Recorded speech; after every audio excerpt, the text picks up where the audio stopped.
На юге Молдовы живет женщина, которая возвращает голос тем, кого забыли.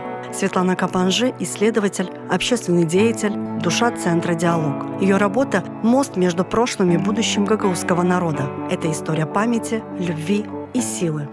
Для меня Чедырунга – это прежде всего родина моих предков. Потому что вот семья, как со стороны мамы, так и со стороны папы, это были в числе первых поселенцев, которые поселились вот на этом новом месте у реки Лунга. Вот, хотя они приехали в Бессарабию еще в конце XVIII века, но вот здесь они поселились в 1815-1816 годах. И с детства я слышала рассказы своих родных, потому что у меня семья как со стороны папы, так и со стороны мамы, они тоже были в ссылке.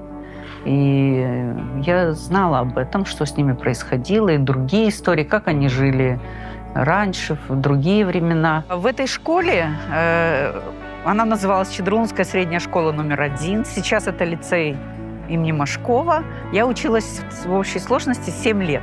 Для меня дорогое место, я часто сюда прихожу. Здесь еще находится самое старое здание на сегодня в нашем городе. Это здание, построено в 1906 году, в период Российской империи. Здесь находилась школа, двухклассное училище, и мне довелось тоже здесь учиться. И, как видите, спустя 120 лет здесь продолжают учиться дети. У меня было 2 любимых предмета – это математика и история. Но я вот выбрала такого направления, скажем, реальной математику. Сразу после окончания школы я поступила в Кишинев, тогда это назывался Кишиневский государственный университет, на экономический факультет. Проучилась я там 5 лет. И после окончания университета я стала работать в Кишиневе. Я не хотела уезжать из Кишинева. Я очень полюбила Кишинев.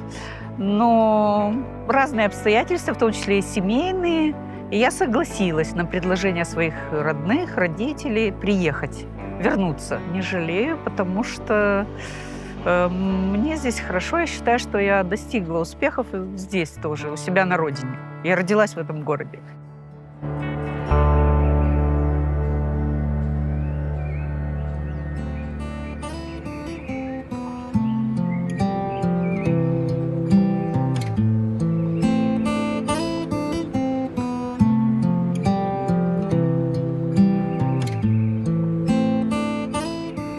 Моя общественная деятельность началась в 1996 году, после того, как я по программе USAID побывала в Соединенных Штатах Америки.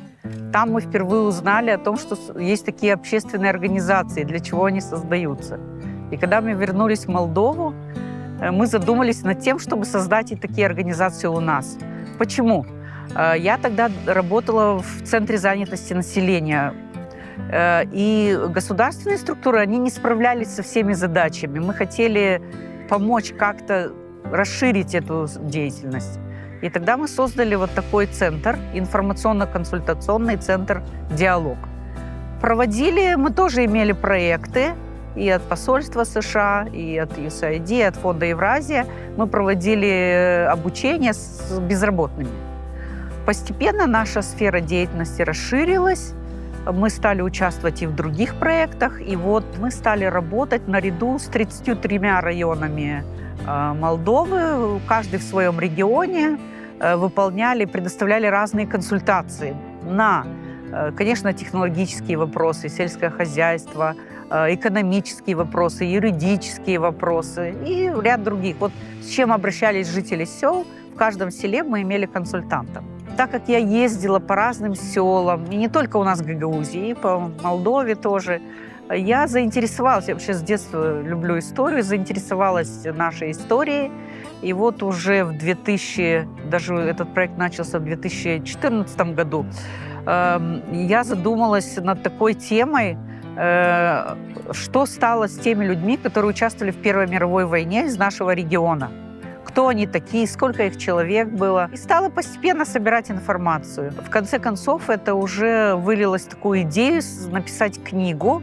Но помимо книги я обратилась в примарию нашего города, чтобы увековечить память этих людей я вот собрала информацию, давайте сделаем такой монумент. У нас в городе никогда не было такого. Примар города на то время Арманджи Георгиевич, он поддержал инициативу нашей организации, и мы стали работать, и вот создали такой памятник. Мой дедушка был участником Первой мировой войны, и я спросила его, где ты был, где ты находился, на фронте или где. Вот он мне рассказал. И так вот кое-что мне тогда удалось записать, но если бы я этим занималась более серьезно, конечно, больше удалось бы сделать. Теперь каждый год 11 ноября, это во многих странах мира, и в Соединенных Штатах Америки, и в Великобритании, во Франции, и в других, отмечается как год окончания Первой мировой войны. Это 11 ноября, 11 месяца в 11 часов было подписано так называемое Компьенское перемирие. Каждый год мы здесь собираемся и совместно с примарией приглашаем учебные заведения. Кто может, приходит. Где-то у нас 50, 60 человек, 80 человек, по-разному. Но мы каждый год в этот день поминаем этих людей.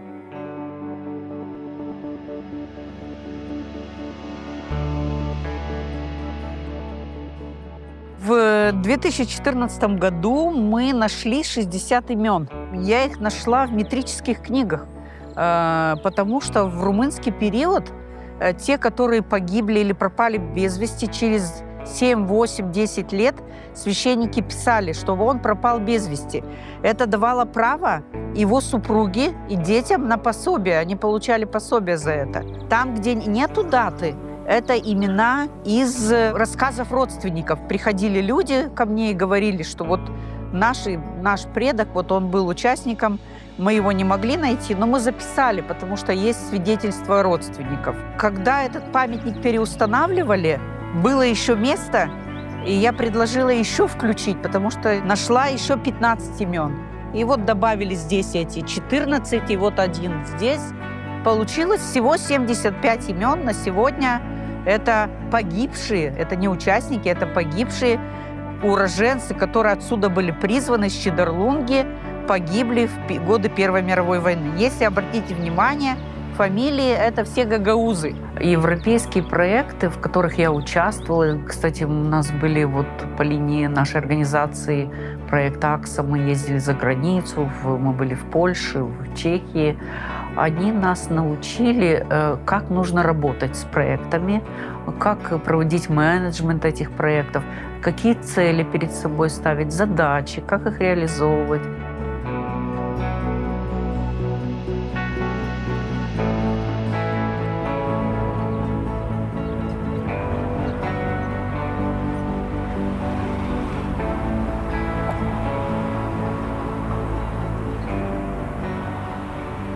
Общественная организация «Доурлук» называется в переводе с гагаузского «справедливость». Была создана репрессированными гражданами из нашего города, из других населенных пунктов в 2002 году. Я являюсь одним из соучредителей этой организации. И уже в 2003 году руководитель нашей организации на то время Гагаус Михаил Миронович, он настоял на том, чтобы такой памятник был установлен возле органов власти, возле примарии. Это люди, которые были арестованы, начиная от 1940 года, заканчивая 1949 годом, и умерли или в лагерях, или в ссылке умерли, или в тюрьме погибли. С 2019 года я являюсь руководителем этой организации. Мы, как с 2003 года, каждый год 6 июля в Молдове День памяти жертв репрессий, собираемся здесь, проводим митинг, потом делаем поминальный стол, приглашаем священника сначала, священник проводит службу, читает имена этих людей, и приезжают и Камрадский район, и Вулканежский, и в этом году с Кагула были люди, Тараклийский район, в общем, кто может, приезжает. У нас много людей собирается. В организации было раньше 150 человек. Они уходят, эти люди, и уже сейчас на сегодняшний день 69 человек. Этот памятник, да, он необычный, он навеян вот этой вот трагедией, когда людей увозили по железной дороге. Их арестовывали, сажали в вагоны, и вот по этой дороге они ехали в неизвестном направлении, не знали, что с ними случится, как дальше их судьба сложится. Когда мы только создали нашу организацию «Доурлук», вы знаете, это были живы люди, которые в взрослом, сознательном возрасте испытали это. Они были так воодушевлены рассказать, поделиться. Им никто не мог ничего сказать, потому что они были живые свидетели этого. Они не обманывали, они не говорили неправду. И поэтому с той точки зрения, мне кажется, что тогда было легче, потому что мы за спиной ощущали силу этих людей, которые пережили это, когда они об этом говорили. Это не были придуманные истории, это были истории сердца. Сразу после создания организации я предложила нашему руководителю: давайте мы поучаствуем в каком-то проекте. И мы участвовали в проекте, составив проект «Фонд Сорос Молдова». И в 2003 году мы проводили, уже через год после создания организации, мы проводили уроки памяти в учебном заведении лицея имени Губогла у нас в Чедерлунге. Дети даже готовили доклады, сообщения. Были живы многие репрессированные, они тоже участвовали, рассказывали. В итоге мы провели конференцию. Мы чувствуем, что есть у нас будущее у нашей организации, и что мы сможем и в дальнейшем проводить вот такую работу.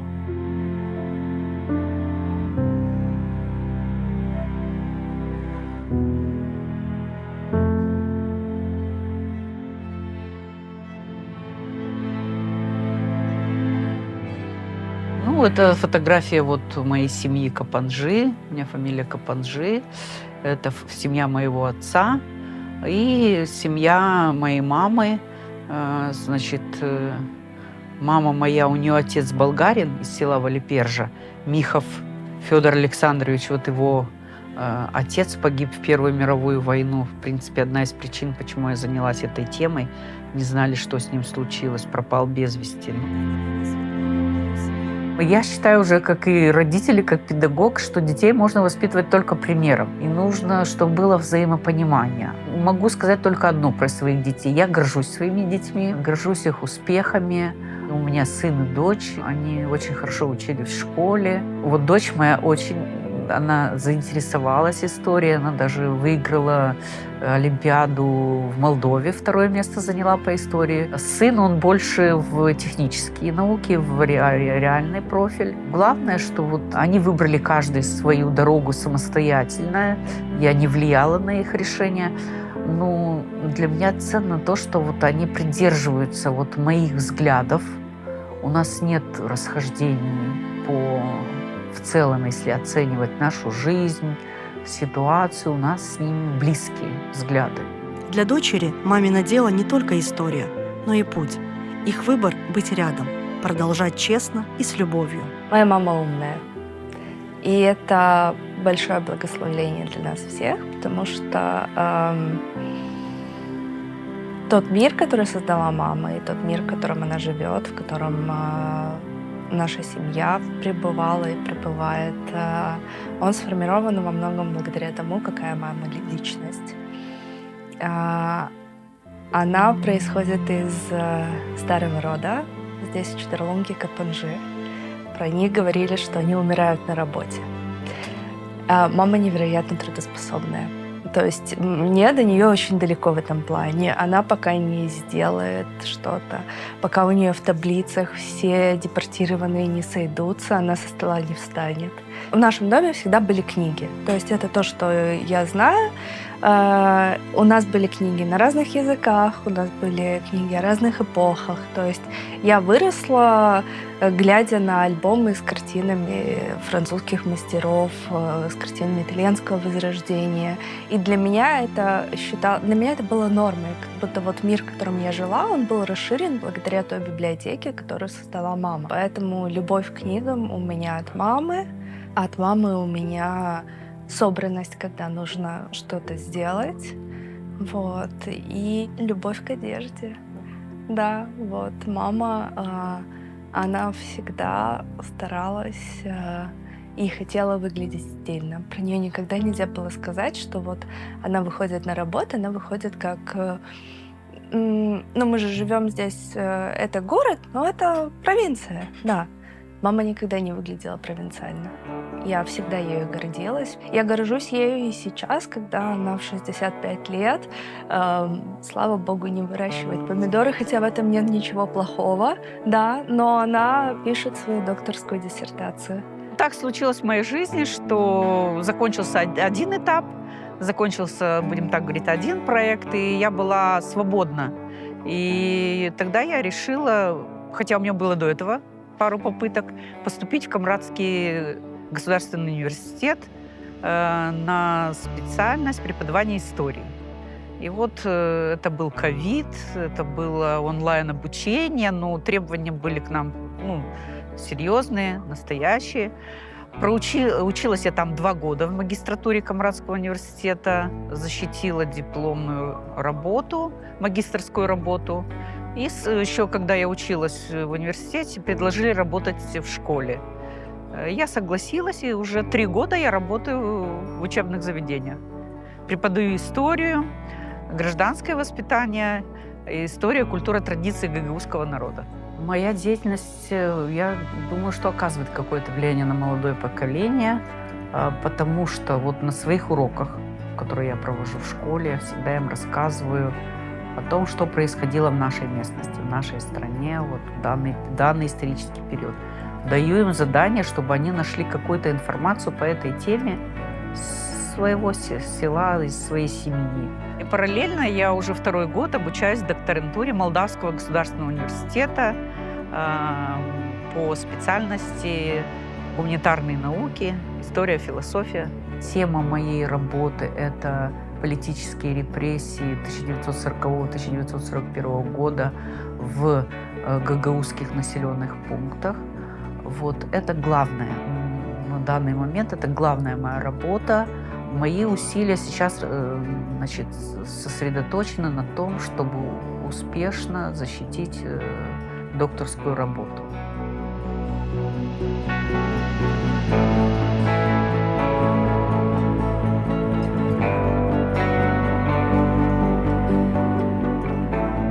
Идея создать книгу о школе появилась где-то в 2017 году, когда стали общаться в социальных сетях, более активно вспоминать наши школьные годы, находить каких-то старых друзей, знакомых, одноклассников, которые учились до меня и после меня.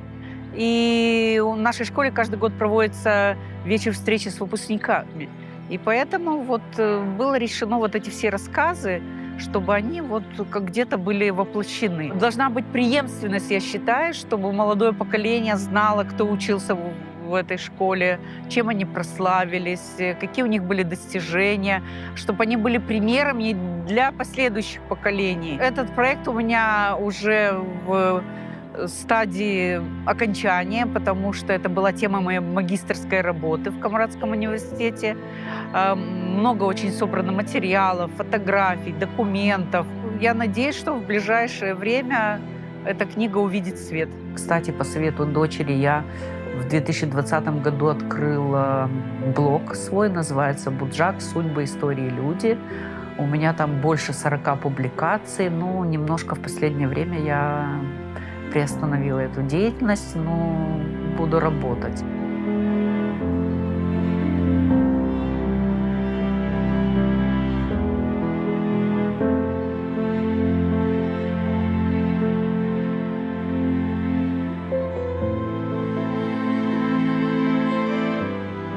Если так вот оглянуться, то, что уже сделано, то, что предстоит еще сделать, я бы вот такой сделала для себя лично вывод, и как бы, и, может быть, и советы для кого-то это будет пригодиться, что никогда не надо останавливаться. Надо, вот если ты поставил себе цель какую-то, надо идти к этой цели.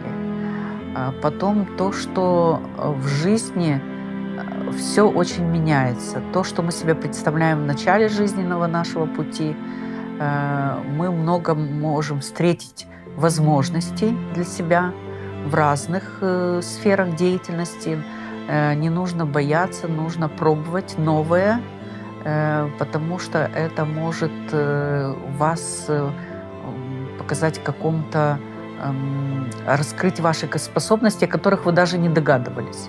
Двигателем вот этого всего является интерес. Вот если есть этот интерес, и если есть потребность общества в этом, то это будет развиваться. А я чувствую, что такая потребность в обществе есть. И поэтому я буду над этим работать. А вот детское счастье. А вверху еще одно. Вот он еще. А это тоже 6. Это себе. Память – это свет, который передается. Светлана верит, народ жив, пока помнит. Ее проекты – это люди, идеи и путь к правде. И этот путь продолжается с каждым, кто выбирает не забывать.